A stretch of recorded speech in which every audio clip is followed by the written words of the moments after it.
नमस्कार दोस्तों, मैं हूं योगेंद्र विकल और आप सभी का स्वागत है जीएस गुरु विकल चैनल पर। तो दोस्तों, आज हम लोग मध्यकालीन इतिहास में प्रवेश कर रहे हैं। तो आप सभी का स्वागत है मध्यकालीन इतिहास में। प्राचीन इतिहास में हमने जितना कुछ समझा है, जितना कुछ पढ़ा है, उसको नोट्स बनाकर अच्छे से तैयार कर लेना है, ताकि आने वाले समय जब आपका पेपर हो तो आप हूबहू यहाँ से क्वेश्चन आप सीधे सीधे प्राप्त कर सकें। आइए हम लोग आज बात करेंगे मध्यकालीन इतिहास की।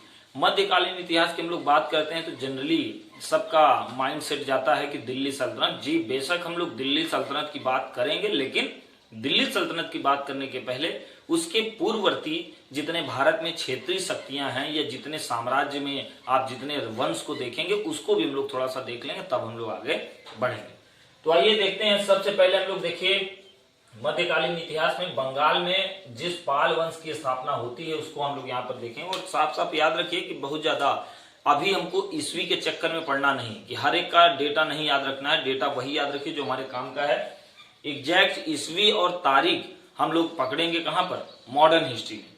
तो यहाँ पर उसको भी दिमाग में लेके चलिए। हम लोग सबसे पहले बात करेंगे पाल वंश की। तो ध्यान रखिएगा कि पाल वंश का जो संस्थापक है वो है गोपाल। तो यहां से पहली चीज हमने सीखी कि पाल वंश के संस्थापक गोपाल होते हैं। 8वीं शताब्दी में इन्होंने बंगाल में पाल वंश की स्थापना की थी। तो ये गोपाल जो है ये पाल वंश के संस्थापक हैं, ये पहली बात हमने समझी। और ये जो गोपाल थे ये बौद्ध मतानुयायी थे। तो दो बातें यहां से आपको ध्यान रखनी है कि गोपाल जो है वो पाल वंश के संस्थापक हैं और ये बौद्ध मतानुयायी थे। ये बहुत इंपॉर्टेंट नहीं, लेकिन ये दूसरे इंपॉर्टेंट है, धर्मपाल। अब धर्मपाल का जैसे नाम है वैसे इनका काम है। तो धर्मपाल के बारे में याद रखिएगा कि इन्होंने विक्रमशिला विश्वविद्यालय, आप लोग जानते हैं नालंदा में ये स्थित था, तो विक्रमशिला विश्वविद्यालय की स्थापना धर्मपाल ने की। साथ में याद रखिएगा इन्होंने सोमपुरी महाविहार की भी स्थापना की। तो दो बातें आप लोग यहाँ पर ध्यान रखेंगे धर्मपाल के बारे में। धर्म से रिलेट करिएगा कि धर्मपाल जी का जितना भी काम होगा वो सारा का सारा धर्म से ही जुड़ा होगा। तो आपको यहाँ ध्यान रखना है कि धर्मपाल ने नालंदा में विक्रमशिला विश्वविद्यालय की स्थापना कराई। और दूसरी बात आपको याद रखनी है कि धर्मपाल ने ही सोमपुरी महाविहार की भी स्थापना करवाई थी। तो धर्मपाल हमारे लिए काफी इंपॉर्टेंट है। ये दोनों नाम आपको जुबान पे होना चाहिए, विक्रमशिला विश्वविद्यालय और सोमपुरी महाविहार। इन दोनों की स्थापना धर्मपाल के शासनकाल में हुई, जो कि पाल वंश के राजा थे। धर्मपाल के बाद एक राजा के बारे में आपको देखना है जिनका नाम है देवपाल।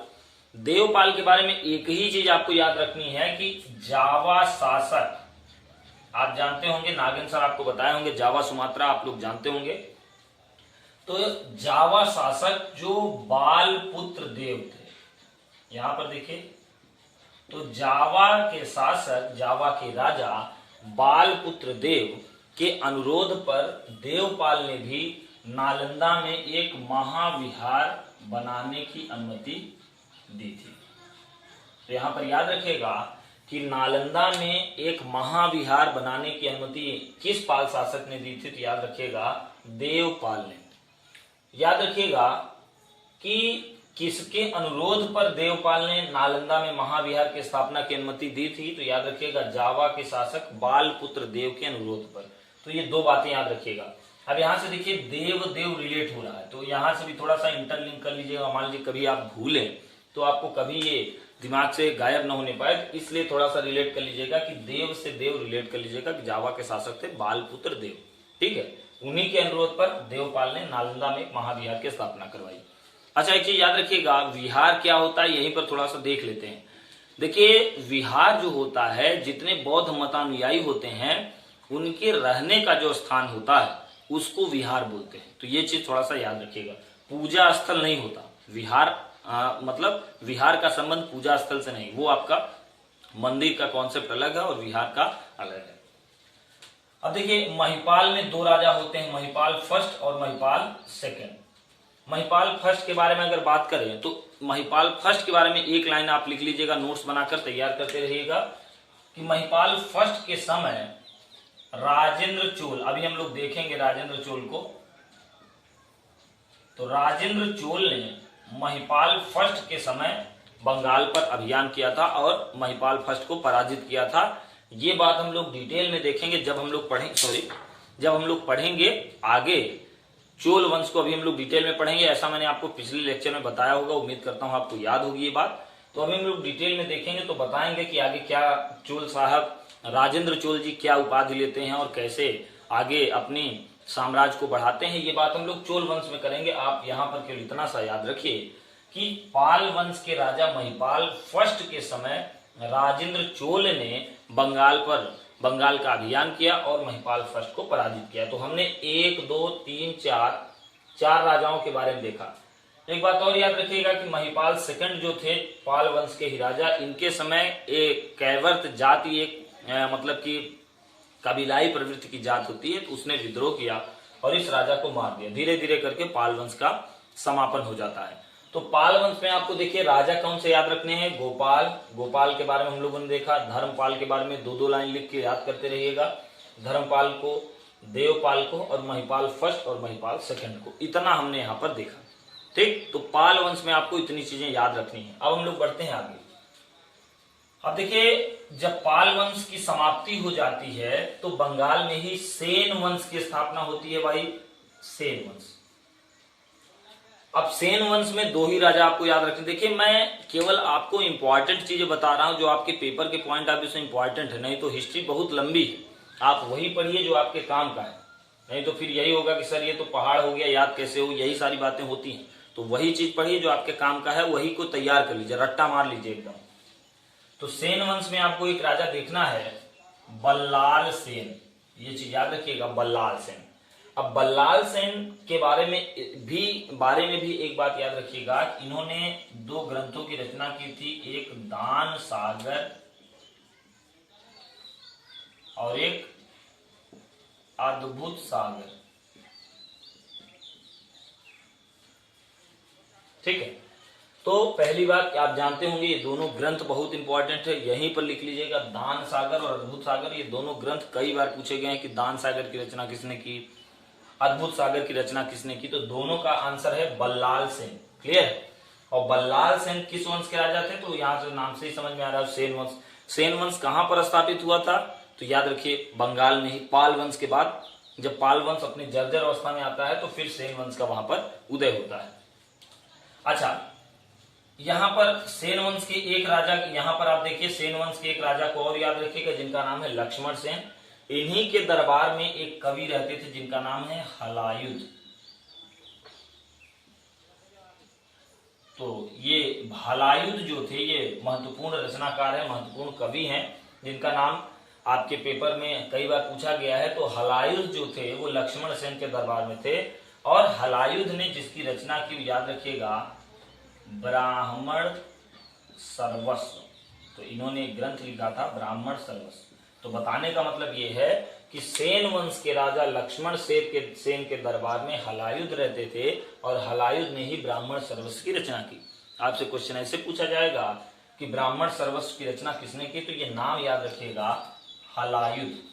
और हलायुध किसके दरबार के कवि थे, तो याद रखिएगा लक्ष्मण सेन के। तो बस ये 2 बातें, इन 2 बातों में जो 2 बातें हैं, बस यही आपको थोड़ा सा याद रखना है। ये सेन वंश के बारे में हो गया। ठीक है, आगे बढ़िए।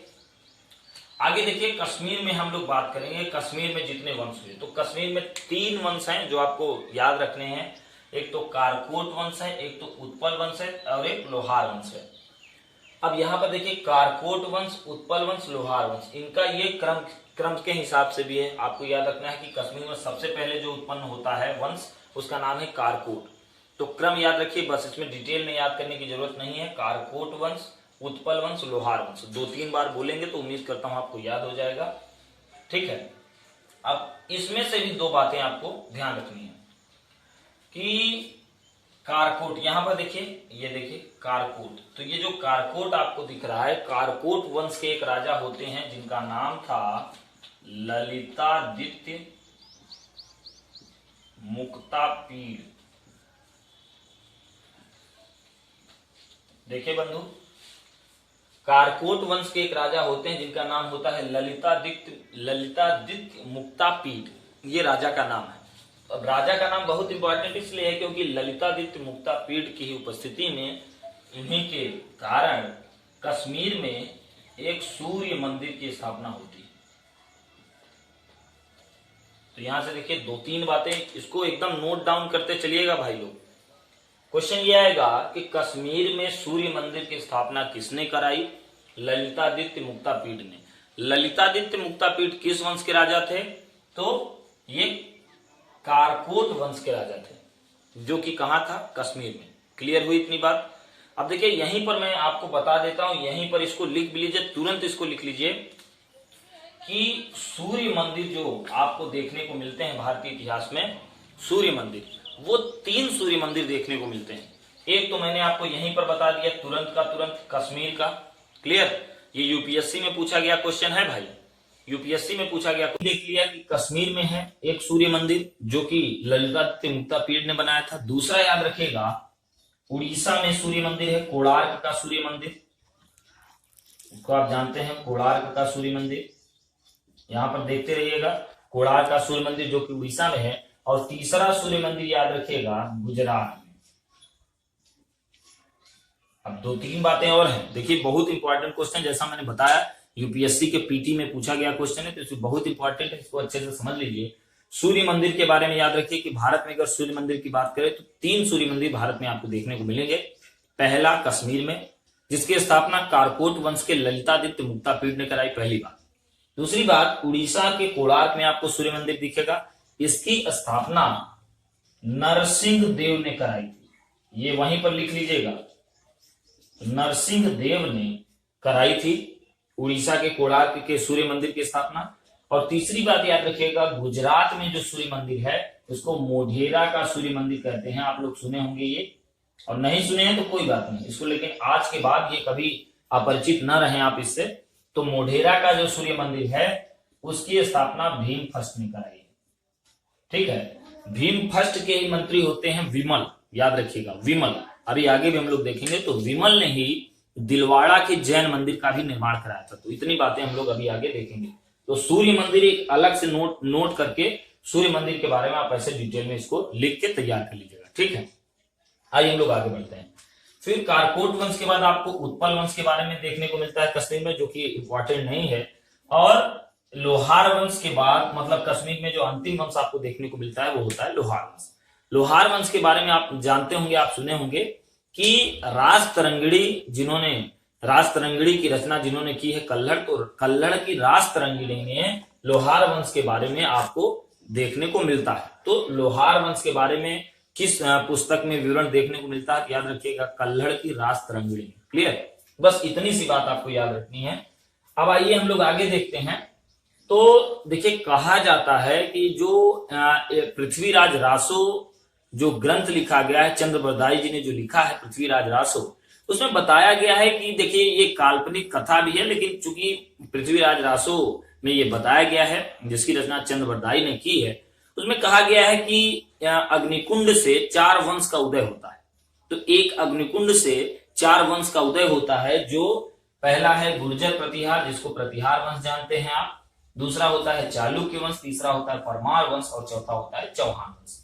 तो ये बताया गया है कि भाई जो गुर्जर प्रतिहार और चालुक्य और परमार और जो चौहान वंश हैं, इनकी जो उत्पत्ति है ये मानी जाती है कि इनकी उत्पत्ति एक अग्निकुंड से हुई है। ठीक है, अब इसमें देख लेते हैं हम लोग। गुर्जर प्रतिहार हम लोग के लिए बहुत इंपॉर्टेंट है भाई। ये यूपी पीसीएस 2017 के पीटी का क्वेश्चन भी है। आरओ आप जानते होंगे, रिव्यू ऑफिसर, उसमें भी पूछा गया क्वेश्चन था। यहां से हम लोग ये अभी जो देखेंगे तो इसको देखिएगा। तो पहली बात, गुर्जर प्रतिहार। गुर्जर प्रतिहार का जो वंश है, इसकी स्थापना नागभट्ट प्रथम ने की थी। तो पहली और इंपॉर्टेंट बात हमारे लिए ये है कि गुर्जर प्रतिहार वंश की स्थापना किसने की? तो आंसर याद रखिएगा, नागभट्ट प्रथम। तो नागभट्ट प्रथम ने गुर्जर प्रतिहार वंश की स्थापना की थी। ठीक है, अब इसी में एक राजा होते हैं जिनका नाम होता है मिहिर भोज, और मिहिर भोज जो है ये प्रतिहार वंश या गुर्जर प्रतिहार वंश के सबसे प्रतिष्ठित राजा होते हैं और सबसे प्रभावशाली भी राजा यही माने जाते हैं। तो मिहिर भोज जो थे, ये इन्होंने ये चूंकि मैंने बताया कि गुर्जर प्रतिहार वंश के सबसे प्रतिष्ठित राजा थे, सबसे प्रभावशाली राजा थे और सबसे ताकतवर राजा माने जाते हैं, तो उम्मीद करता हूं कि ये बात समझ चुके होंगे। इन्होंने कुछ उपाधियां भी ली होंगी, ठीक है। तो इन्होंने उपाधियां भी धारण की थी, जैसे आदिवरा हो गया, प्रभास हो गया, तो इन उपाधियों को भी मिहिर भोज ने धारण किया था। तो मिहिर भोज की उपाधियां याद रखिएगा, आदिवरा और प्रभास जैसी उपाधियां इन्होंने धारण की थी। अगली बात की मिहिर भोज के ही समय अरबी यात्री कौन आया भाई? सुलेमान। तो सुलेमान जो आया वो किसके समय आया? मिहिर भोज। ये काफी इंपॉर्टेंट क्वेश्चन है भाई। तो जो अरबी यात्री आता है सुलेमान, वो किस राजा के समय आता है? तो आंसर याद रखिएगा मिहिर भोज। और मिहिर भोज किस वंश के राजा होते हैं? तो आंसर याद रखिएगा प्रतिहार वंश के, ठीक है। अब इसी में अगला राजा होता है महिपाल। महिपाल के बारे में एक चीज इंपॉर्टेंट है जो याद रखना है आपको कि महिपाल राजा के समय कौन आया? अल मसूदी आया। तो जो अल मसूदी आया वो किसके समय आया? तो वो प्रतिहार वंश के राजा महिपाल के समय आया। इतनी बात आपको याद रखनी है, ठीक है। तो चलिए प्रतिहार वंश के बाद अब चालुक्य वंश को हम लोग देख लेंगे, परमार वंश को देख लेंगे और चौहान वंश को देख लेंगे, ठीक है। अब देखिए यहां पर देखिए, तो ये जो होते हैं चालुक्य वंश, ये इनकी स्थापना होती है गुजरात में, ठीक है, गुजरात। तो गुजरात का जो चालुक्य वंश होता है, इसके जो संस्थापक राजा होते हैं वो होते हैं मूलराज। यहां पर देखिए जो आपको दिख रहा होगा मूलराज। तो मूलराज जो है ये गुजरात के चालुक्य वंश के संस्थापक राजा हैं, ठीक है। मूलराज के बाद आपको एक राजा के बारे में याद रखना है जिनका नाम है भीम प्रथम। और भीम प्रथम के बारे में हमने देख भी लिया कि भीम प्रथम के समय याद रखिएगा कि मैंने आपको बताया कि यहाँ पर देखिए गुजरात में जो मुढेरा का सूर्य मंदिर है ये भीम प्रथम के समय बनाया गया था। तो आपको पहली बात ये समझ में आई। भीम प्रथम के ही मंत्री थे विमल। तो जो भीम प्रथम के मंत्री थे विमल, यहाँ पर देखिए विमल, ये पूछा गया क्वेश्चन है इसलिए यहाँ पर आपको बता रहे हैं। इन्होंने क्या किया कि दिलवाड़ा में, यहाँ देखिए दिलवाड़ा में जैन मंदिर का निर्माण इन्होंने कराया था, जैन मंदिर। तो दिलवाड़ा के जो जैन मंदिर का निर्माण हुआ वो भीम प्रथम के मंत्री विमल ने कराया था, जो कि भीम प्रथम किस कौन से वंश के राजा थे? तो चालुक्य वंश के राजा थे, जो कि गुजरात में। क्लियर है भाई लोग? एक चीज और याद रखिएगा यहाँ पर कि भीम प्रथम के समय ही गोरी का आक्रमण देखने को मिलता है। तो जो आप अभी हम लोग आगे देखेंगे आने वाली क्लासेस में कि मोहम्मद गोरी का जो आक्रमण यहाँ पर देखने को मिलता है महमूद गजनवी का, तो महमूद गजनवी का जो आक्रमण देखने को मिलता है भाई वो भीम प्रथम के इस समय देखने को मिलता है। इसी में एक राजा होते हैं भीम द्वितीय, ठीक है। कहीं कहीं इनका नाम मूलराज भी देखने को मिलता है, लेकिन याद रखिएगा कि ज्यादातर स्रोत में जैसे एनसीईआरटी में तो भीम सेकंड ही दिया है, तो इसलिए हम लोग इसी को मानेंगे। भीम सेकंड इसी वंश के राजा होते जिन्होंने महमूद गजनवी को परास्त किया था, ठीक है। तो इतनी बात आपको यहाँ पर ध्यान रखनी है।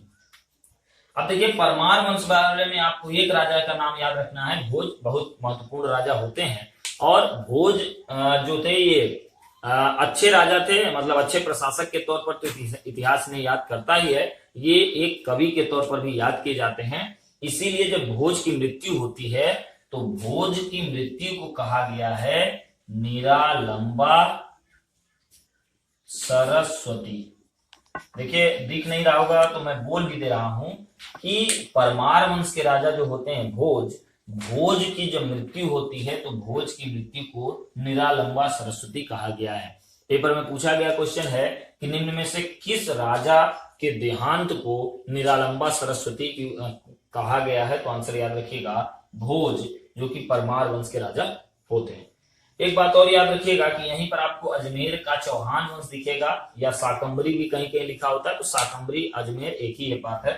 तो वहां चौहान वंश के बारे में आपको देखने को मिलता है, जिसकी स्थापना करते हैं वासुदेव।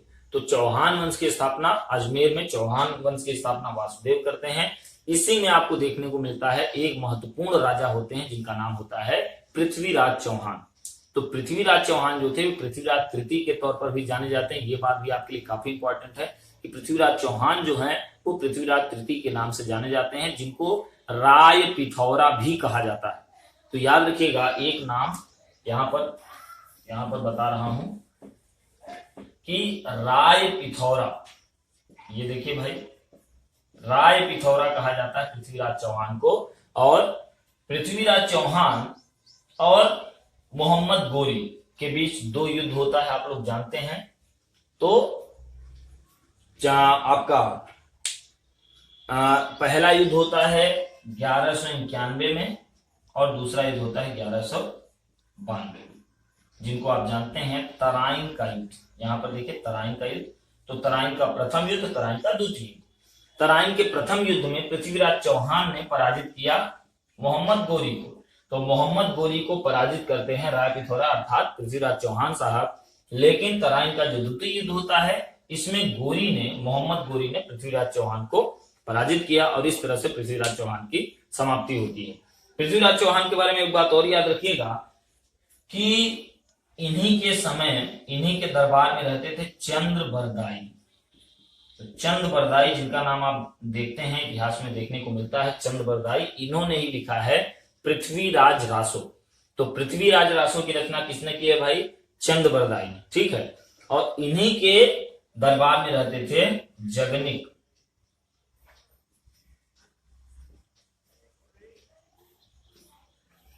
जयानक।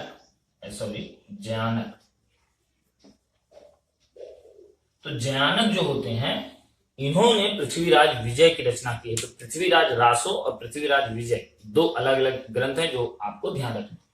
तो आज की क्लास में हमने देखे पाल वंश, सेन वंश, कश्मीर के वंश, गुर्जर प्रतिहार, चालुक्य, परमार और चौहान वंश को देखा। कुछ अभी दक्षिण भारत के वंश अभी बचे हैं, उनको हम लोग देखेंगे, फिर हम लोग दिल्ली सल्तनत पे बात करेंगे। उम्मीद करता हूं इतनी बातें आप लोग अच्छे से नोट कर लिए होंगे, नोट्स बना लिए होंगे। इतना तैयार करते चलिए। मिडुअल हिस्ट्री के ये जो राजा के बारे में दो बातें, तीन बातें, बस यही आपको याद रखना है और यहीं से आपके पेपर में क्वेश्चन भी पूछे जाने की संभावना बहुत ज्यादा है। तो चलिए मिलते हैं आपसे नेक्स्ट लेक्चर में, तब तक के लिए नमस्कार।